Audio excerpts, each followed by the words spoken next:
মাধ্যমিক ও উচ্চ মাধ্যমিক পর্যায়ের 50,000 শিক্ষা প্রতিষ্ঠান নিয়ে আগামী সেপ্টেম্বর মাসে অনুষ্ঠিত হতে যাচ্ছে প্রাইম মিনিস্টার গোল্ড কাপ জাতীয় ফুটবল প্রতিযোগিতা।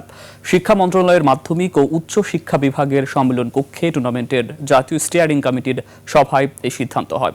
এতে সভাপতিত্ব করেন শিক্ষা এবং প্রাথমিক ও গণশিক্ষা মন্ত্রী এহসানুল হক মিলন। এছাড়া উপস্থিত ছিলেন তথ্যমন্ত্রী জহির উদ্দিন স্বপন, দুর্যোগ ব্যবস্থাপনা ও ত্রাণ মন্ত্রী আসাদুল হাবিব দুলু, স্থানীয় সরকার পল্লী উন্নয়ন ও সমবায় মন্ত্রণালয়ের প্রতিমন্ত্রী বীর শাহে আলম। সভায় আরও উপস্থিত ছিলেন যুব ও ক্রীড়া প্রতিমন্ত্রী আমিনুল হক, বস্ত্র ও পাট প্রতিমন্ত্রী শরীফুল আলম, প্রধানমন্ত্রীর কার্যালয়ের মুখপাত্র ও উপদেষ্টা মাহাদি আমিন সহ বিভিন্ন মন্ত্রণালয়ের সচিব এবং কর্মকর্তারা। ছাত্রদের জন্য এই প্রতিযোগিতায় অংশগ্রহণ বাধ্যতামূলক হলেও ছাত্রীদের জন্য ঐচ্ছিক বলে জানিয়েছেন প্রধানমন্ত্রীর কার্যালয়ের মুখপাত্র ও উপদেষ্টা মাহাদি আমিন। ইনশাল্লাহ সেপ্টেম্বর মাসের 10 তারিখের ভেতরে আমরা জাতীয় পর্যায়ে আমাদের এই ফুটবল প্রতিযোগিতা শুরু করছি।